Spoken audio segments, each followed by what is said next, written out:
Listen, man, this is gonna be very weird. It's gonna be very, very weird for me specifically because it's like, it's not a game, but it's also based on a game that I played for years, so it's kind of a game.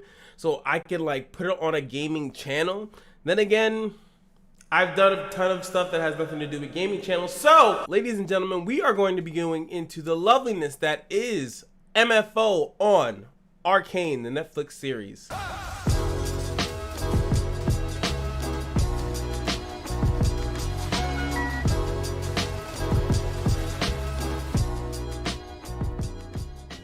Alright, first of all, it's your boy Cash, and if you guys are enjoying these videos and things that I like, make sure you guys hit the like and subscribe button. It would help me out a ton.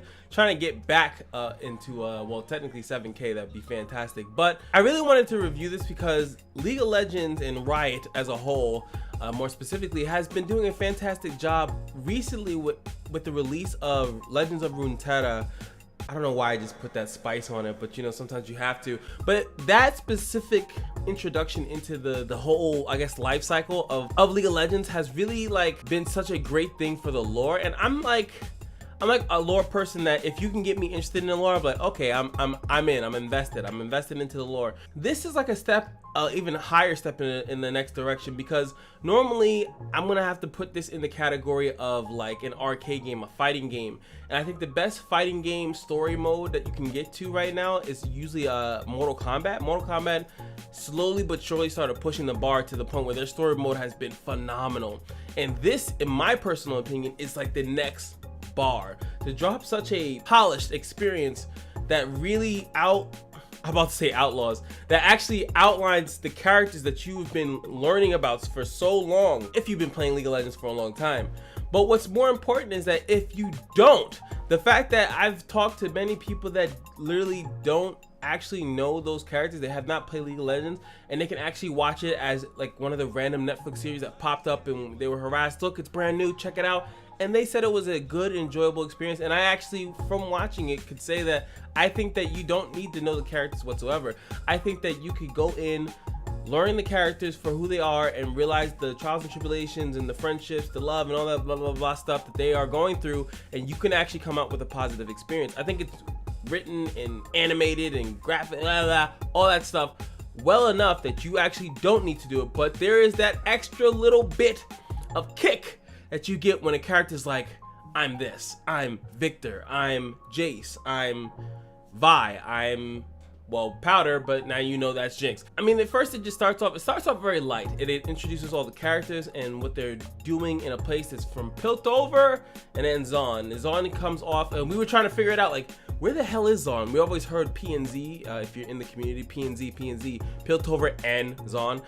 But we always thought it was like the Undercity, but it seems as though it's just like the outskirts. It's kind of like, sorry to say it like this, but if you go into New York, there's really nice areas. If you go into places some like Brooklyn, or you would say like there's a really nice areas of Brooklyn, and there's really areas that either they didn't get to yet, or you know, like that haven't been as developed as other ones. That is what Piltover and Zaun kind of looks like to me. It's like there's an upper city where the wealthy kind of reside, and then there's an under city, which is Zaun, which doesn't get the blessings that Piltover has, or they just, like I said, never felt like blessing that area, which always seems dumb. It's like the, you know, the classic richer gets richer, and I say dumb, not like the story makes it dumb. It's like I hate it as an aspect of why don't they pass that wealth downwards.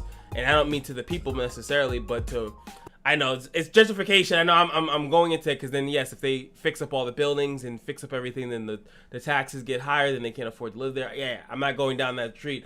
But then again, I wish that they could help them. Like literally, when the officers in Piltover go down to Zaun, they wear masks. They're literally wearing masks to go down to Zaun. Now, they could just be like an insulting thing to say like, hey, it's so stinky down here, we don't want to go down there. But because I play Legends of Runeterra, there are comments that are made by the cards that specify about how breathing in the air down there is terrible. So it's like they're living definitely well below like common means or common living. I'm about to say living expenses. I don't mean living expenses, like accommodations, like good fresh air, probably good water, and they probably have to do a lot of circumventing just to make sure that they can live a peaceful, decent life. And there's kind of like a war that we were immediately introduced with that within the first couple minutes, that there was a war that's going on, and Zaun lost, and I'm assuming that's why Zaun is getting treated in that fashion. That's not too much spoilers. Like I said, you'll figure that out within a couple of minutes or so. And I actually would really hope and pray that they do this for the plethora of stories that are in League of Legends. And I'm talking about the Ionian Noxian War. That is like one of the first things that you're introduced to when you first start playing League of Legends, that there are some boots in the game, and they're called the Ionian boots. And it literally says that the reason why they're called the Ionian boots is because between the war between Noxus and Ionia won, so that's why the boot. I would love to see that played out. There's a ton of character stories, because before, League of Legends was only addressed and made by the characters. You only knew the characters. You might have known kind of where they're from or where they ventured to. Some characters are born in a certain country and then go to another country.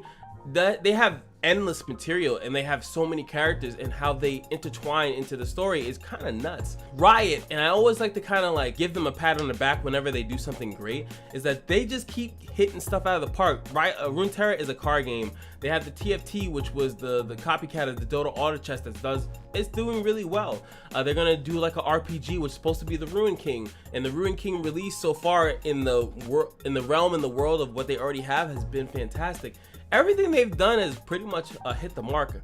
So this Netflix series being so spot on and really enjoyable to give you the backstory of two characters that have been in the game for a decent amount of time, and then give you further backstory on characters that have been in since like years ago. And I'm talking about like Heimerdinger, if I'm not mistaken, he's like one of the earlier characters, and you get to see him before he becomes or isn't introduced into a certain material that they have in there, which is called Hex Tech. Hex Tech is something that if you're playing the game right now, you already know what the heck that is, but you're in the realm before that actually gets invented. So you're really like, the characters are young. Vi and Jinx are young. Jace is young. When I first played Jace, he's one of my favorite characters. He's a man. He is a grown-ass man. But in the series, when he's still in his teens, it looks like, no, actually, I think he said he was like 20-something, right? But he comes off it like he's in his teens, or maybe when you play him in League of Legends, he's like in his 30s. I don't know. But there's so much. Victor is he's a human being, and if you know what I'm talking about, is because in the actual game, when you're first introduced to Victor, he's like a machine or a cyborg. Like, he's definitely an augmented human being. I think he still might be possibly human, but he's covered in armor, and he has a bunch of weird experiments that he's done on himself. He was my personal, when they was like, oh, my name? Oh yes, I am Victor. And I was like, that's right. I was so hyped, because I was like, I knew it was him just by the way he was acting and stuff like that. And that's what's cool, because I only know Victor from a few voice lines in the game. I only know Victor from when they put him in Runeterra, how he spoke, and then the little cards that you would read, and they're like, oh, that's Victor. That sounds like that. I think that's Victor, and then it comes out that it is. Whether you're a hype Looney Tune like I am, and like just been playing League of Legends and being rocking around with Riot for years, or you just want something nice to watch, I definitely suggest it, because it goes through it, man. The big mystery that I've always wanted to, and Jinx is actually one of my favorite characters to play as well, is what was the beef between Jinx and Vi? And I can promise you that the fact that they start off saying that they're sisters was never introduced, or maybe I never paid attention to it. I don't remember them ever saying that those two were sisters. So I've always wanted to know what's their beef. I thought that Jinx was always known as a criminal, and Vi was always known as an officer. But when you first start the show, is that they're sisters and they both live in Zaun. So it's just like, wait, one, they're sisters, and two, if Vi is from Zaun and so is Jinx, then why are they not working together to screw over Piltover? Because everyone from Zaun somewhat hates Piltover because of, like I said, the uppityness. But then even as you keep watching, it seems as though, yes, Vi definitely hates Piltover. She definitely doesn't like how she's being treated, but then somehow she ends up being a cop in Piltover. So it's like, how does that happen? So you you start to understand how that could happen, and still got more episodes to go. Like I said, they're gonna keep dropping them, I guess, weekly, and I'm all in for it. I definitely wanted to do this video because I'm gonna do a video on each segment that comes out. I'm gonna find a way to do it. So that's just like kind of like me talking about the intro of it. This will always have spoilers in it. So now this is going to be the part where I kind of dig more deeper into the context of stuff that happened. So I ain't scared of you motherfuckers. I'm gonna tell you something straight off the motherfucking press. I ain't coming for no foolishness. And New York, goddammit, y'all motherfucking women look good. And mostly, now that we're in the spoiler section, I kind of just need to talk about the third episode. And I think that that's really the nitty gritty. The nitty gritty is what happens in the third episode, because everything else kind of made up was making sense to it. I was trying to figure out who the heck Warwick was. I first thought it was the first kid that took the, I guess they're gonna call that Chemtech, because that's kind of like what it is in the lore of actual League of Legends, is that it's called Chemtech. It's like the green stuff. It's like a poisonous drug kind of thing. And it was always known that Warwick was a character that was an experiment, and it seemed like it's gonna be the guy, I can't say his name, Devalin or the dad guy, who's probably now Warwick guy, but now it looks like it's gonna be him. And I'm interested to see how much of his senses he has, because Warwick is a character in League of Legends that's always been like very short on words. Obviously, if you're not a mutation, but if you're like a heavily experimented person, and you're kind of gonna have troubles kind of like talking about, you know, oh my god, oh Vander. I think I'm watching something on the side and it said Vander. I think that was his name, right? Devalok is something weird. I think that was his brother, right? That was a whole weird change. They didn't really explain that all too well, outside of the fact that those two were their brothers and they were seemingly on the same side, and then Vander kind of, like, I guess starts to, they fight. I feel maybe someone can fill me in on that. I feel like their fight seemed a little bit pointless, but either he felt like he was betrayed, but maybe it's because he made a decision, because he seems his brother seems very extreme on on his thought process, and maybe he thought he was too extreme.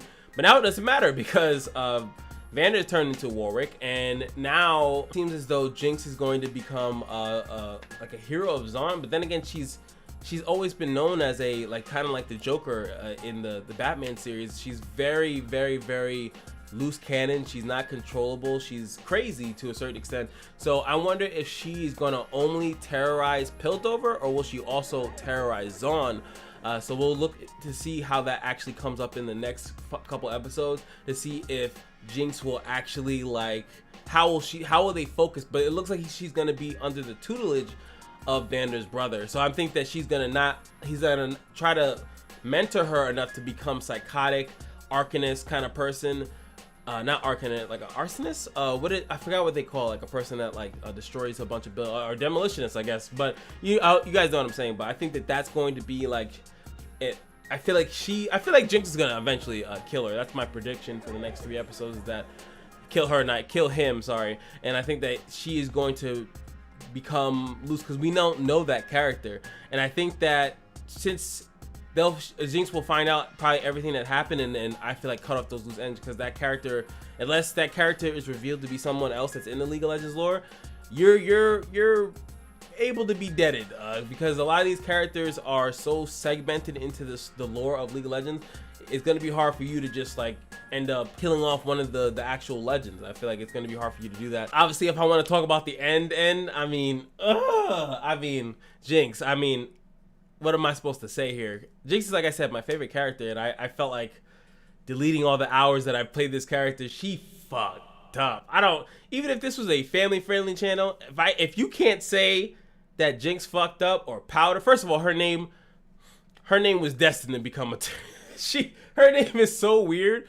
I was like, yo, she's definitely gonna cause a ruckus, man. She's definitely gonna cause a ruckus. But it's just so crazy, you know. She's always trying to help. And the one time where she literally did need the help, just the whole aspect of everything and how it developed, they just made you feel, and you could actually still feel bad for Jinx. It's just kind of hard to, because she just tried to help. She had no malice with her, but she ended up killing a lot of people actually, blowing up tons of research. She destroyed so much because she put little effort into the fact of the explosives that she had, and now she's gonna get help. She's gonna become, because the Jinx that I know in the game carries a minigun, has a rocket launcher, shoots missiles, and all her traps and all all her contraptions pretty much work, but in the beginning her stuff does not work. So she's gonna get good at that stuff, and it's gonna become dangerous. Even in the preview for the next couple episodes, you can see that her explosions are not only working, but they look like they're doing some good damage. Vi is also in jail at the end of it, so I'm thinking like, okay, so she pretty much gets sent to jail, and and then she's gonna join the police force. That's how she comes across joining the police force. It's not like, it's probably like a forced thing, but that's gonna trigger Jinx, because it's gonna be like, you left, not only did you ditch me, which is what happened to the end, against her own will though. She won't know that, but it is what it is. YFOs in the comment section below. Let me know how you feel about Arcane. Season 1, I think, or just episodes 1, 2, and 3 was phenomenal. I definitely recommend it, and I'm not even like a person that does Netflix. I don't even have a Netflix account.